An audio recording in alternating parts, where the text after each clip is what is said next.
Di dalam visi misi Bupati di periode yang sebelumnya, di misi kelima bahwa dalam rangka mewujudkan kehidupan sosial budaya serta pemerintahan yang kondusif dan aman. Di poin 3 saya ingat bahwa dalam 4 tahun ya, karena periode sebelumnya kan hanya 4 tahun, dari 2021 saya diamanahi di BPBD sampai 2024 ini, alhamdulillah kita secara bertahap melakukan upaya-upaya peningkatan sesuai dengan visi misi tadi. Jadi sangat mendapatkan dukungan baik dari eksekutif dan juga legislatif. Dalam program penanggulangan bencana ini ada 3 fase yang harus kita pahami oleh masyarakat. Membangun pengetahuan, literasi terhadap kebencanaan. Itu kita lakukan mulai dari tingkat sekolah dasar, TK. Ya, kita juga yang disebut dengan wasit kebenaran. Apa itu? Wasit kebenaran itu singkatan dari wanita siap siaga menghadapi ancaman bencana.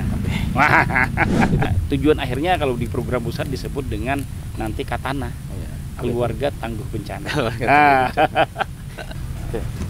Sekarang menurut Pak Haji Rahmi,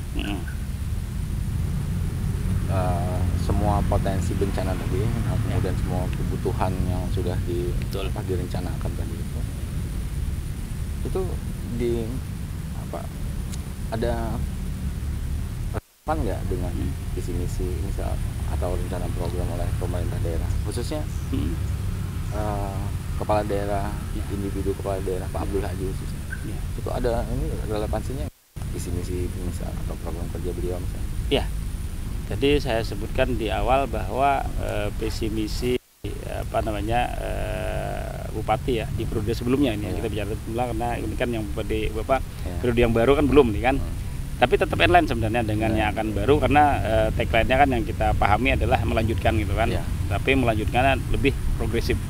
Nah, di dalam visi misi Bupati di periode yang sebelumnya, di misi kelima bahwa dalam rangka mewujudkan kehidupan sosial budaya serta pemerintahan yang kondusif dan aman.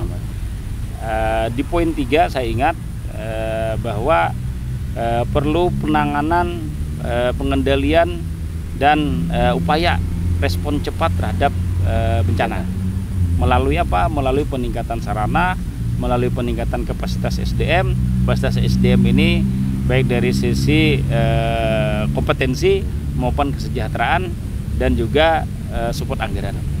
Jadi ini sangat sesuai dengan visi misi kepala daerah di periode sebelumnya, dan itu juga tertuang di dalam RPJMD kita, dan di BPBD sudah kita cascading namanya dalam Renstra kita, dituangkan lagi, diturunkan menjadi Renja kita. Dan dalam 4 tahun ya, karena periode sebelumnya kan hanya 4 tahun, dari 2021 saya diamanahi di BPBD sampai 2024 ini, alhamdulillah kita secara bertahap melakukan upaya-upaya peningkatan sesuai dengan visi misi tadi.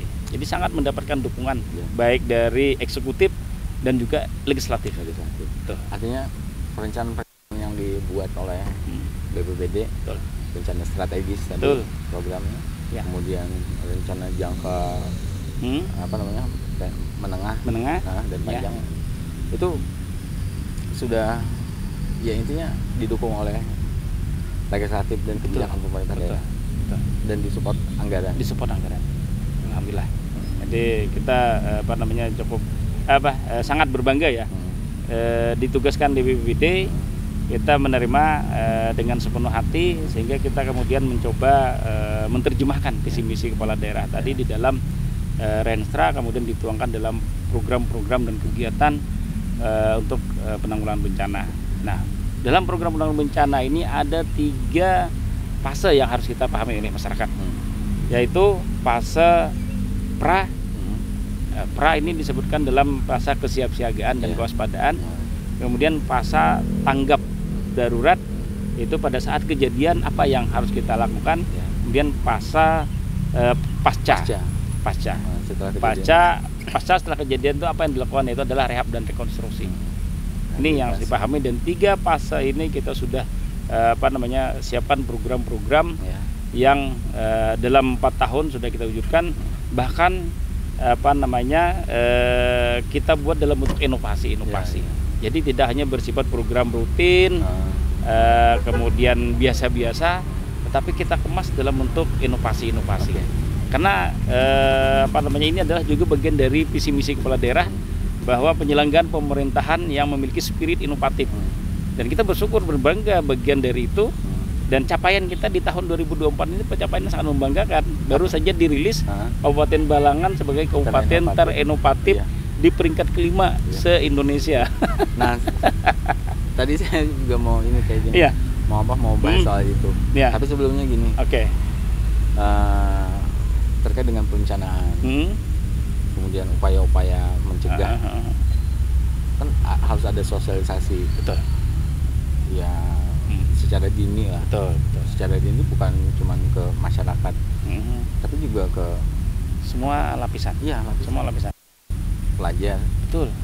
Sampai ke pelajar di tingkat dasar.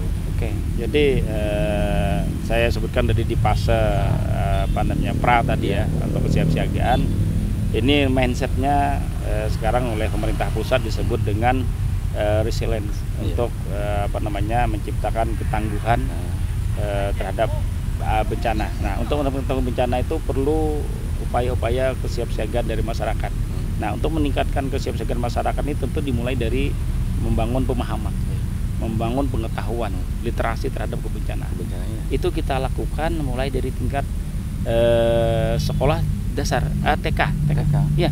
Jadi dari tingkat anak TK kita sudah mulai masuki, karena memang sejalan dengan program dari pemerintah pusat yang disebut dengan SPAB, Satuan Pendidikan Aman Bencana.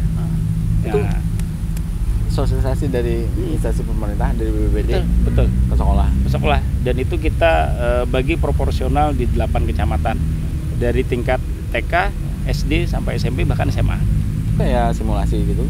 Bahkan simulasi. Jadi tidak hanya sekedar kita menyampaikan teori-teori dan pengetahuan, tetapi juga kita simulasikan bagaimana ketika menghadapi gempa, bagaimana menghadapi banjir, bagaimana menghadapi kebakaran. Itu harus kita pahamkan sejak dini dari anak-anak TK, sehingga mereka memiliki pemahaman dan pengetahuan bahwa kunci menghadapi kebencanaan itu adalah pertama kali tidak boleh panik. Iya benar. Bahasa keren itu dan panik gitu kan, jangan panik. Artinya ketika orang tidak panik, dia akan bisa melakukan tindakan-tindakan yang benar. Tapi kalau panik, wah sudah kacau semuanya. Iya, blank. Jadi itu dari sejak dini. Tapi kan gini, untuk menghindari agar tidak panik, berarti seseorang itu harus punya pengetahuan, paling enggak pengalaman, punya pemahaman, dan kemudian pengalamannya itu tidak harus mengalami bencana, tapi melalui latihan-latihan dan simulasi-simulasi. Itulah di dalam BNPB itu dikenal dengan istilah pelatihan mendahului bencana. Pelatihan mendahului bencana. Iya. Nah, sekarang gini. Kayaknya. Anggaplah ini memasuki periode kedua Pak Abdul Haji. Iya. Optimis gak ke depan program sebelumnya itu akan berjalan, bahkan dapat kembali dikembangkan dan kembali ditingkatkan? Atau bagaimana? Saya berharap demikian. Karena kan kalau mengikuti penyampaian dari visi misi Pak Bupati yang sekarang di periode kedua nanti, bahwa beliau akan melanjutkan visi misi yang ada, tapi perbedaannya adalah bahwa beliau ingin di periode nanti lebih progresif. Istilah beliau itu adalah berlari cepat. Lebih berlari cepat untuk meninggalkan ketertinggalan kita. Kabupaten Balangan sebagai kabupaten pemekaran ini minimal sejajar dan kalau bisa melampaui. Itu semangat beliau. Nah, sehingga visi misi di tahun yang lalu sebenarnya tidak berubah itu kan. Tetapi dari sisi implementasi, dari sisi pencapaian dan target sasaran itu mungkin yang akan nanti ditingkatkan. Ada manusia kita dari dari induk BPBD sendiri sampai ke tingkat desa. Desa itu semua linmas kita latih untuk bagaimana mitigasi dan simulasi terkait bencana. Dari semua unsur saya katakan tadi, anak sekolah kita dilakukan. Bahkan ibu-ibu itu melalui PKK desa, melalui PKK kabupaten, karena mereka sebagai agen kita sudah lakukan juga kegiatan simulasi, kegiatan edukasi ini secara periodik dan secara bertahap, bekerja sama melalui tim penggerak PKK. Dan itu kita tagline-kan juga sebagai sebuah inovasi kita, karena kita mampu memasuki ke ranah-ranah ini yang sebelumnya tidak tersentuh gitu kan. Nah itu kita beri tagline juga, kemarin kita luncurkan sebagai inovasi kita juga yang disebut dengan wasit kebenaran. Apa itu?